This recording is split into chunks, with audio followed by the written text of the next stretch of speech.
Assalamualaikum warahmatullahi wabarakatuh. Pada kesempatan kali ini, saya akan menjelaskan penerapan metode dalam klasifikasi menggunakan aplikasi RapidMiner. Sebelumnya, perkenalkan nama saya Markazul Adabiyah, bisa dipanggil Debbie. Saya merupakan salah satu peserta pelatihan GTA Data Science Fundamental kelas 2. Pertama-tama, saya akan menjelaskan terkait dataset yang saya gunakan. Dataset yang saya gunakan adalah data pasien hepatitis yang diunduh dari UCI Machine Learning Repository. Dataset ini berisi sejumlah atribut gejala medis beserta identifikasinya apakah penderita hepatitis tersebut hidup atau mati jika memiliki gejala medis tertentu. Jumlah data sebanyak 155 data, atribut yang menunjukkan gejala sebanyak 19 atribut, sedangkan atribut kelas atau label sebanyak 1 atribut. Penjelasan untuk setiap atribut yang ada pada dataset yang saya gunakan adalah sebagai berikut. Yang pertama, atribut kelas, dia bertipe data binominal, day or life, age yang tentunya numerik, sex binominal, male or female, steroid sampai dengan varises binominal, yes or no, bilirubin sampai protein numerik, dan yang terakhir adalah histologi binominal, yes or no. Langkah awal, kita buka aplikasi RapidMiner kita, kemudian kita klik blank proses untuk memulai. Untuk memasukkan data kita klik import data di sini, kemudian my computer, dan kita cari lokasi kita menyimpan data yang akan kita gunakan. Dalam hal ini kita gunakan data hepatitis dengan format CSV, kemudian klik next, lalu untuk atribut kelas di sini kita ganti tipenya menjadi binominal karena 1 melambangkan day dan 2 melambangkan life. Untuk role-nya kita ubah sebagai label. Untuk atribut seks, kita ubah juga tipenya menjadi binominal karena male or female. Untuk steroid, kita ganti dengan binominal karena yes or no. Begitu pula dengan semua atribut yang yes or no, kita harus menggantinya menjadi binominal. Dalam hal ini, sangat penting untuk diketahui karakteristik dari data yang kita punya untuk menentukan tipe datanya.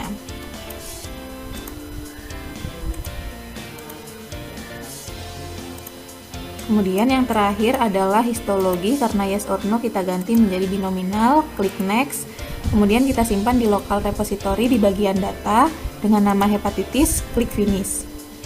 Ini adalah data yang akan kita gunakan dari atribut kelas hingga histologi, dari baris pertama hingga baris ke 155. Langkah selanjutnya, kita harus mengecek kondisi data yang kita punya. Hal ini bertujuan untuk mengetahui apakah kita perlu melakukan pre-processing data terlebih dahulu, cleaning data, reduksi data, transformasi data, atau integrasi data. Hal yang pertama dilakukan adalah kita cek apakah terdapat missing value pada data kita ini. Nah, di sini terlihat bahwa masih ada nilai-nilai pada atribut tertentu yang dilambangkan dengan tanda tanya. Hal ini mengindikasikan bahwa terdapat missing value pada nilai-nilai ini. Untuk lebih meyakinkan, kita cek di bagian statistics di kolom missing. Nah, ternyata di sini masih terdapat beberapa atribut yang memiliki missing value ya. Bahkan protein memiliki 67 missing value dari 155 baris. Nah, untuk itu kita harus melakukan penanganan terhadap missing value ini. Hal yang pertama kita lakukan adalah klik di bagian desain, kemudian kita cari data kita. Tadi kita menyimpannya di local repository di bagian data, yaitu hepatitis datanya ya. Kita drag and drop di bagian proses. Kemudian untuk operatorsnya kita ketikkan replace missing values, kemudian drag and drop di bagian proses, lalu kita hubungkan. Nah, di bagian replace missing values kita bisa mengganti atribut filter type-nya. Jika kita ingin melakukan pengisian missing value secara bersamaan untuk seluruh atribut, kita pilih all. Namun, apabila kita ingin mengisi missing value tersebut untuk satu-satu atribut, kita bisa pilihnya single. Dalam hal ini, saya akan mengisi missing value untuk seluruh atribut secara bersamaan sehingga saya memilih all. Untuk pengisiannya, di sini defaultnya adalah rata-rata. Jadi maksudnya kita mengisi missing value itu dengan nilai rata-rata pada atribut itu. Jadi apabila kita pilih average, maka nilai missing value akan tergantikan dengan nilai rata-rata atribut tersebut. Oke, selanjutnya kita run di bagian sini. Nah, kita cek apakah masih terdapat missing value yang ditandakan oleh tanda tanya tadi ya. Ternyata di sini sudah tidak ada tanda tanya. yang artinya missing value tersebut sudah terisi ya. Untuk lebih meyakinkan, kita klik di bagian statistics dan kita cek di kolom missing, ternyata sudah 0, yang artinya tidak ada missing value pada data kita. Selanjutnya, kita lakukan preprocessing data reduction terlebih dahulu untuk mereduksi dimensinya. Dalam hal ini, saya menggunakan fitur selection filter approach. Yang pertama yang akan saya gunakan adalah information gain, dan yang kedua adalah chi-square. Oke, kita mulai langkah-langkahnya. Yang pertama, kita klik di bagian desain ini, kemudian kita putuskan dulu koneksinya. Di bagian operators, kita search information gain. Kita drag and drop di bagian proses, kemudian kita search pula chi-square. Kita drag and drop di bagian proses. Karena kita akan menyambungkan ini ke dua algoritma, maka nanti akan muncul multiply. Nah, ini kita klik, kemudian akan muncul multiply. Selanjutnya, kita munculkan validasinya dengan cara klik kanan di sembarang tempat. Kemudian insert building block, kemudian kita pilih nominal cross validation. Oke, kita hubungkan dan kita cari performance-nya. Begitu pula untuk yang chi-square, kita klik kanan, insert building block, kemudian nominal cross validation, dan akan muncul validasinya. Kemudian kita hubungkan dan dicari performanya. Selanjutnya di bagian validasi kita klik 2 kali. Nah, di sini saya menerapkan metode data mining klasifikasi untuk memprediksi harapan hidup penderita hepatitis kronik dengan membandingkan beberapa metode klasifikasi dan juga akurasinya. Metode yang pertama yang saya gunakan yaitu decision tree atau pohon keputusan. Decision tree atau pohon keputusan merupakan salah satu jenis algoritma data mining yang paling populer untuk klasifikasi. Decision tree menstrukturkan himpunan data menjadi struktur pohon yang terdiri dari simpul akar, cabang, dan juga simpul daun. Nah, secara default di sini akan menggunakan metode decision tree ya. Dalam hal ini saya menggunakan kriterianya yaitu gain ratio, maksimal depth-nya 10 dan confidence-nya 0,1. Untuk memudahkan pembacaan output, nanti performance-nya kita ganti nama ya dengan cara klik kanan, kemudian rename operator menjadi information gain plus decision tree. Oke, kita kembali ke bagian proses. Kita lakukan hal yang sama untuk validasi yang menggunakan chi-square sebagai metode data reduction-nya ya. Kita klik 2 kali. Secara default akan menggunakan algoritma decision tree. Kriterianya sama, gain ratio, maksimal depth-nya 10 dan confidence-nya 0,1. Kemudian kita rename performance ini dengan nama chi-square CH misalnya ditambah dengan decision tree DT. Oke, kita kembali ke bagian proses, kemudian kita run ya. Nah, di sini terlihat bahwa performance dari chi-square plus decision tree sebesar 78,62%. Sedangkan untuk information gain plus decision tree sebesar 78,67%. Dalam hal ini, akurasi dari information gain plus decision tree lebih besar sedikit ya bedanya. Namun karena akurasinya lebih tinggi daripada chi-square plus decision tree, maka untuk selanjutnya yang digunakan adalah information gain sebagai metode dalam data reduksinya. Kita kembali ke bagian desain.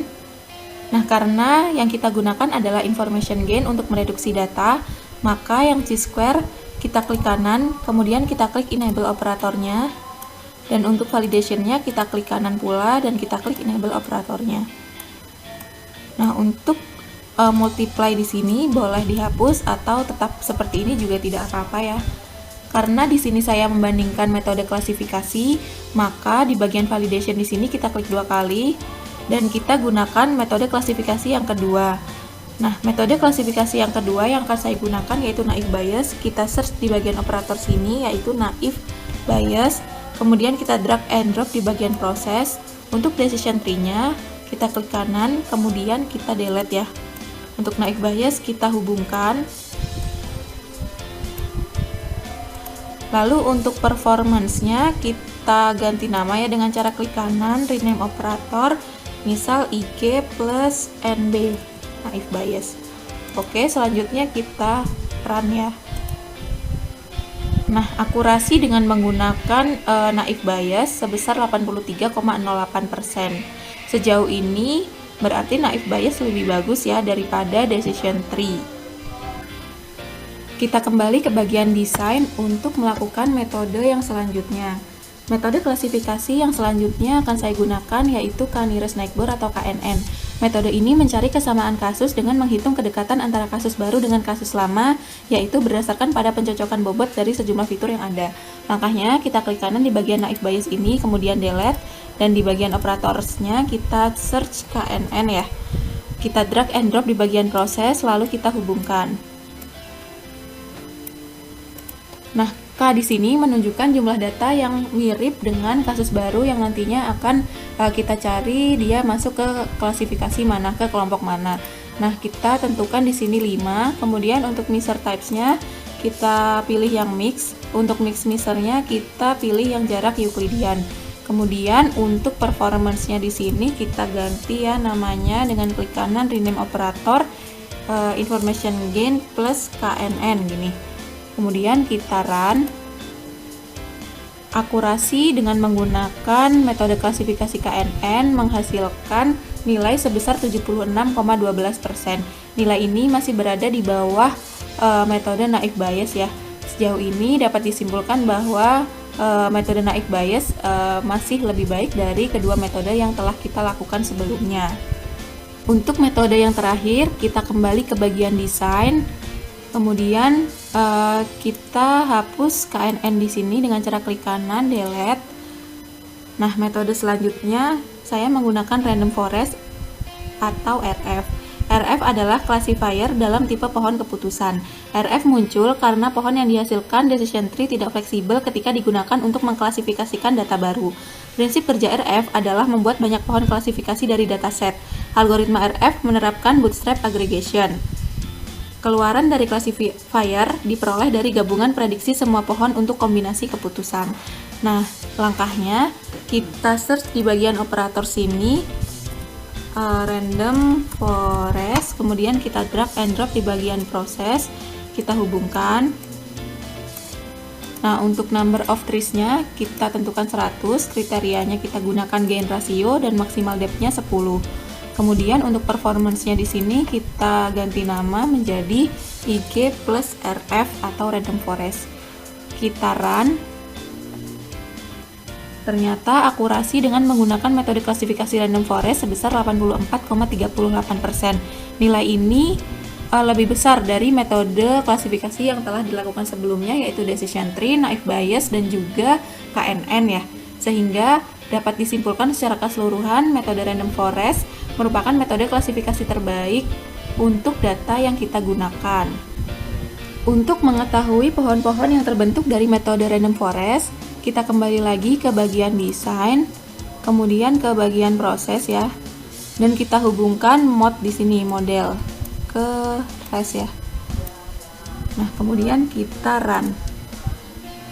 Nah, ini merupakan pohon-pohon yang terbentuk dari metode random forest sebanyak 100 pohon yang kita masukkan tadi ya, sesuai yang kita masukkan tadi, number of trees. Nah, di sini mungkin cara bacanya untuk pohon yang pertama yang pertama kita lihat adalah atribut albumin. Apabila albuminnya kurang dari sama dengan 2,65, maka kelasnya 1 ya die berarti. Kalau lebih dari 2,65, kita lihat dulu bilirubinnya apakah kurang dari sama dengan 4,7 atau lebih dari 4,7. Apabila lebih dari 4,7, maka seseorang akan masuk ke kelas daya 1. Apabila kurang dari sama dengan 4,7, kita lihat lagi SGOT-nya dan seterusnya sampai dengan ke bawah ya. Pohon-pohon ini kemudian digunakan untuk memprediksi data baru. Hasil keputusan setiap pohon akan disimpan dan diakumulasi sesuai jenis labelnya. Keputusan akhir prediksi adalah jenis label dengan jumlah mayoritas. Baiklah, cukup sekian penjelasan saya terkait penerapan metode klasifikasi dengan menggunakan aplikasi RapidMiner pada data pasien hepatitis yang diunduh dari repositori UCI Learning. Apabila terdapat kesalahan, mohon dimaafkan, dan apabila terdapat kritik dan saran yang membangun untuk perbaikan ke depan, dipersilahkan. Terima kasih atas perhatiannya. Wassalamualaikum warahmatullahi wabarakatuh.